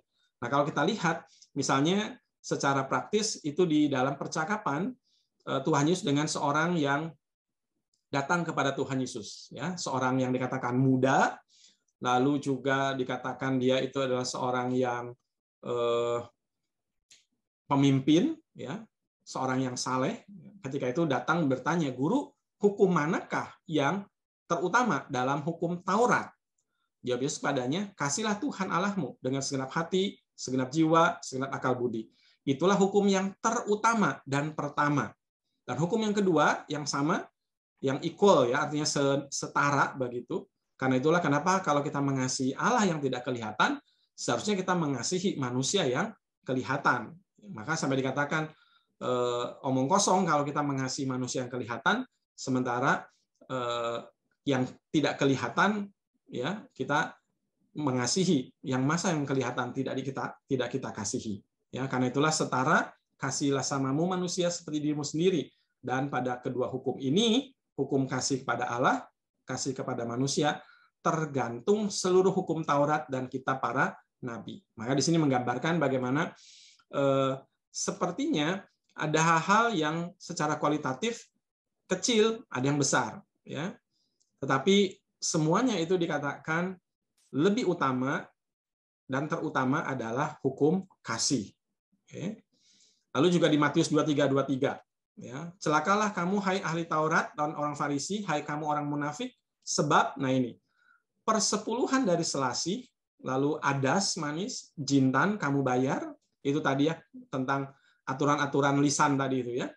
Tetapi yang terpenting dari hukum Taurat kamu abaikan, yaitu apa? Keadilan, belas kasihan, dan kesetiaan. Yang satu harus dilakukan dan yang lain jangan diabaikan. Ya. Jangan nanti yang perpuluhan, yang hal-hal yang kecil ya tadi ini urusan apa tuh barang-barang di dapur dibuat perpuluhannya sampai detailnya.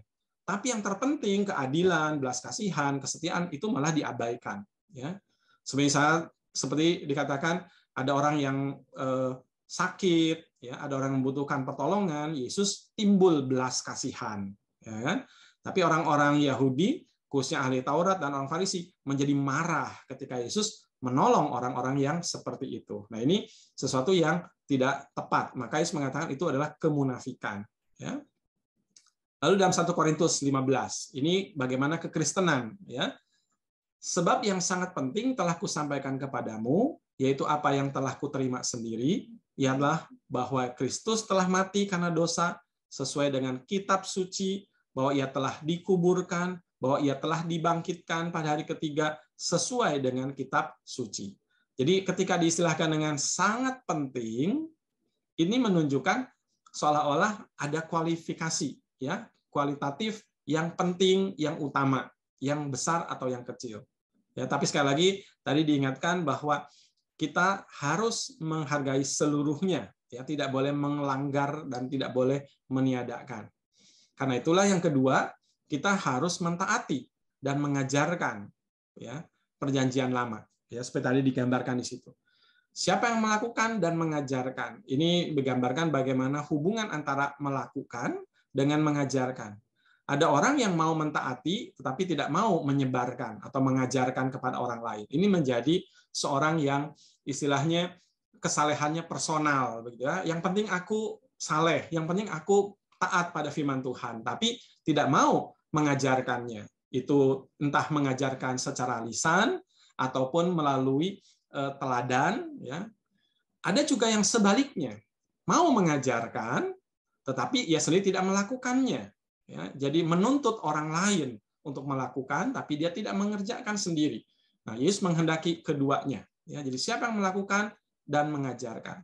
Jadi kita nih yang sudah mempelajari firman Tuhan, ya, seharusnya kita melakukan, bukan hanya memakai firman Tuhan untuk mengajar orang lain. Kadang kan kita mendengar khotbah misalnya atau membaca Alkitab atau mendapatkan WhatsApp, ya, pesan-pesan Alkitab, kita mengatakan, wah, ini firman Tuhan cocok buat si A, gitu kan ya.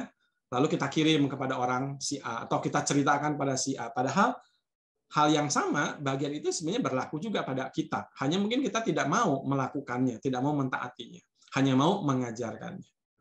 Oke. Lalu juga dikatakan siapa yang melakukan dan mengajarkan ini berkaitan dengan keharusan mentaati perjanjian lama. Ya. Misalnya tentang persepuluhan. Ya, tidak pernah ada ayat yang menghapuskan persembahan persepuluhan. Tapi ada orang yang memakai 2 Korintus pasal 9 ayat 7. Boleh tolong dibacakan? Saya minta tolong seorang penatua kalau bagian ini ya. Seorang penatua boleh bacakan buat kita. Pak Lim ya, Pak Lim. Coba Pak Lim. Pak Lim boleh buka 2 Korintus pasal 9 ayat yang ke-7. Setelah itu boleh diedarkan kantong persembahan. 2 Korintus 9 ayat 7. Silakan.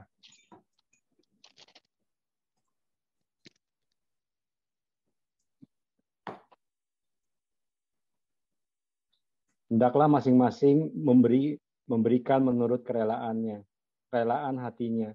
Jangan dengan sedih hati atau karena paksaan, sebab Allah mengasihi orang yang memberi dengan sukacita. Oke, jadi ayat ini ada yang memakainya untuk menghapus persembahan persepuluhan, padahal persembahan bagian ini adalah persembahan tentang sukarela memberikannya. Ya, tapi sekali lagi jangan sampai nanti kita jatuh kepada hal yang legalistik, begitu kan ya. Lalu dihitung-hitung 1/10 dari apa? Kayak tadi dari adas lah, dari jintan lah, segala sesuatunya diperhitungkan. Enggak. Karena yang lebih penting dan esensi yang Yesus katakan itu adalah soal kasih. Kasih kepada Allah, kasih kepada sesama. Karena itulah ketika misalnya di dalam persembahan di Bait Allah, Yesus mendengar ada orang kaya yang memberikan dengan sangat banyak. Ya, kenapa bisa tahu? Karena memang bentuknya atau wadahnya itu terbentuk dari seperti corong begitu logam, sehingga ketika masuk barang itu kedengaran bunyinya, kelontongannya begitu kan. Sementara seorang perempuan miskin, ya janda miskin, dia memberikan 1 duit gitu kan. Itu sesuatu yang sangat jelas, bunyinya paling kelinting gitu kan. Tapi Yesus mengatakan orang kaya memberi dari kelebihannya, sementara janda miskin itu dari penghasilan hari itu. Maka orang ini mempunyai dinilai memberikan persembahan yang jauh lebih berharga. Kenapa? Karena dari hatinya yang percaya akan pemeliharaan Allah, yang bersyukur akan berkat Allah. Ya. Tentang peraturan Sabat, ya, tidak boleh bekerja sampai detail bangetan begitu kan? Itu dibuat aturan-aturan begitu. Ya, hanya boleh ke gereja saja, lalu udah itu tidak boleh kemana-mana. Ya, aturan-aturan semacam itu persis seperti yang dibuat oleh ahli-ahli Taurat. Itu juga bukan sesuatu yang harusnya diperdebatkan. Ya. Hari Sabat adalah hari untuk berhenti. Hari Sabat adalah hari untuk kita bersekutu dengan Allah, dengan sesama kita, bukan lalu menjadi beban.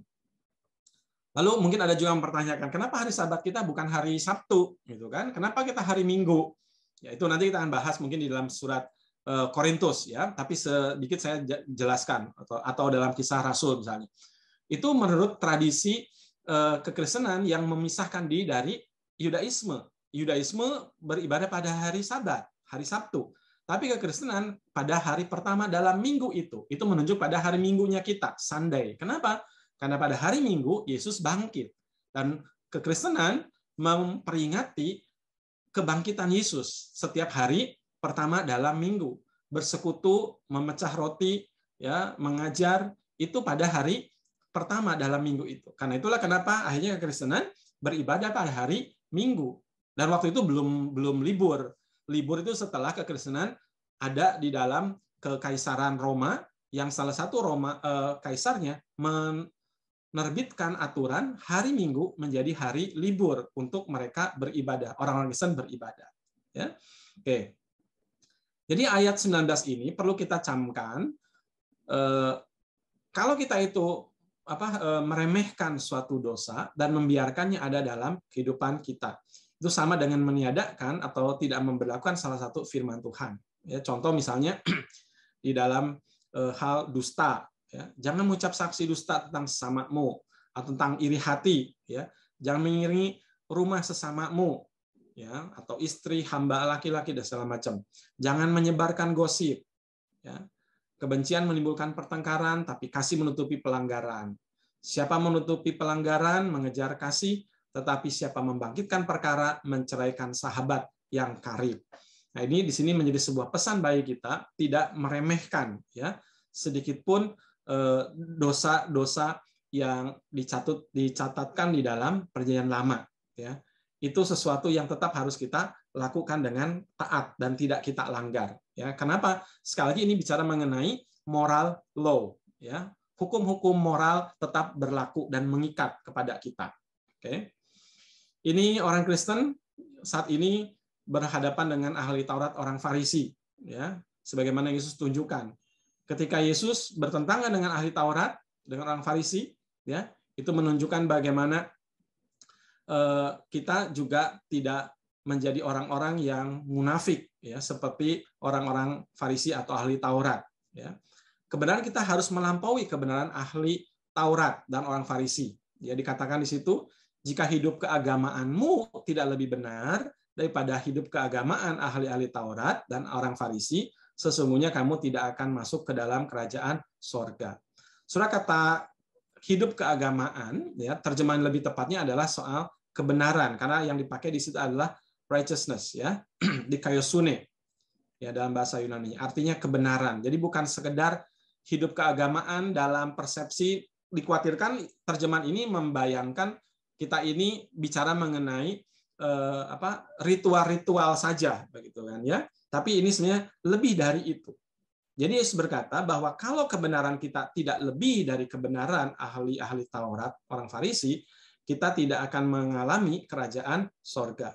Ya, pada zaman itu ahli-ahli Taurat, orang Farisi dianggap sebagai teladan, ya, karena ketaatannya mereka. Tetapi di sini Yesus mengatakan bahwa kebenaran kita harus lebih tinggi dari kebenaran ahli-ahli Taurat dan ahli orang Farisi. Maksudnya gini, ketika orang-orang Farisi pada zaman itu, ahli Taurat itu berpuasa, kelihatan sekali mereka salehnya, gitu kan? Kenapa? Mukanya muram, ya, rambutnya kelihatan sekali kusut. Tapi Yesus katakan, kalau kamu puasa, minyakilah, ya, lalu tunjukkanlah kalau kamu itu bukan orang yang sedang lemah gara-gara nggak makan, gitu kan ya. Nah, jangan sampai kita nih hanya menjadi teladan di dalam hal lahiriah, gitu. Tapi tunjukkanlah esensinya, ya kan? Baik beribadah melalui puasa, ibadah melalui berdoa, melalui sedekah atau persembahan, gitu ya.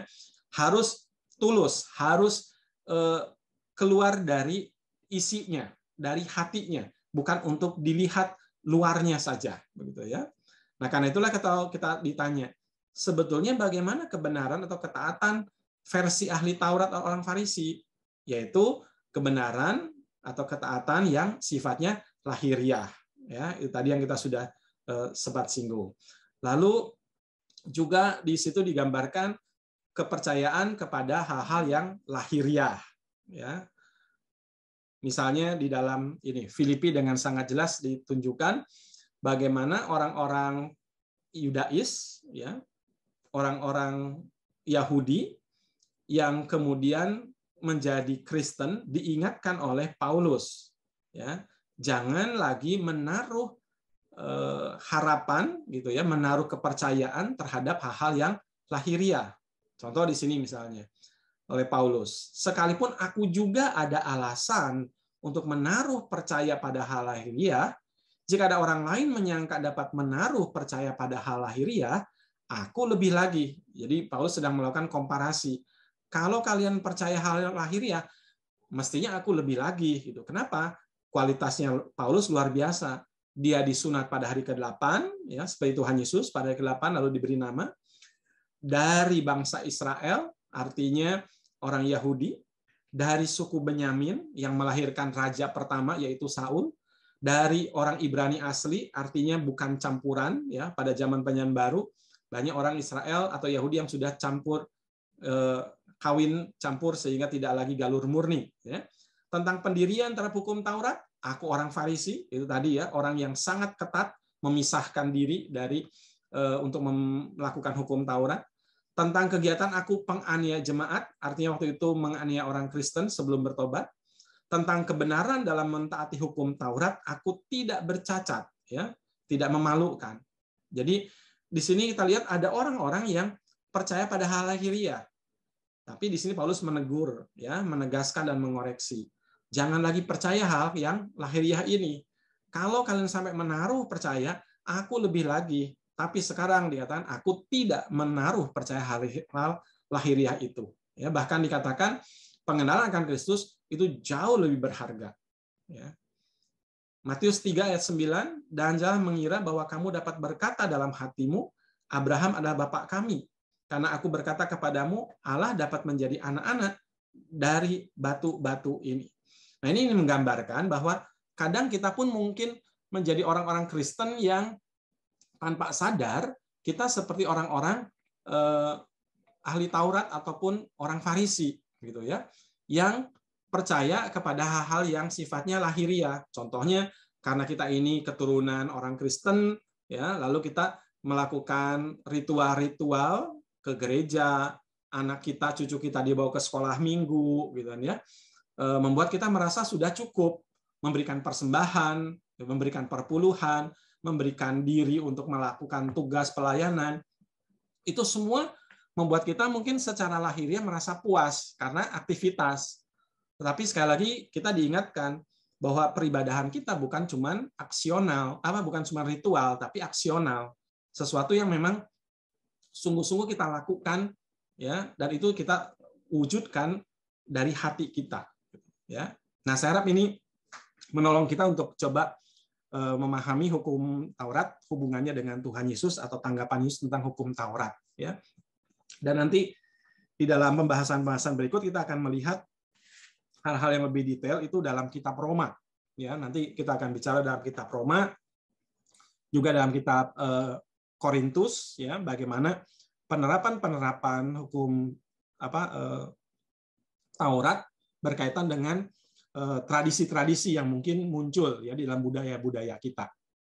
Saya harap ini akan menolong kita untuk bisa memisahkan antara hukum Allah, dalam hal ini Perjanjian Lama, ya, secara keseluruhan dibandingkan dengan tradisi lisan, dibandingkan dengan hukum-hukum lisan yang menjadi tradisi atau adat istiadat, dan itu yang dikoreksi oleh Tuhan Yesus, ya. Itu yang coba diredefinisi oleh Tuhan Yesus untuk melihat hal yang paling esensi, yaitu kasih.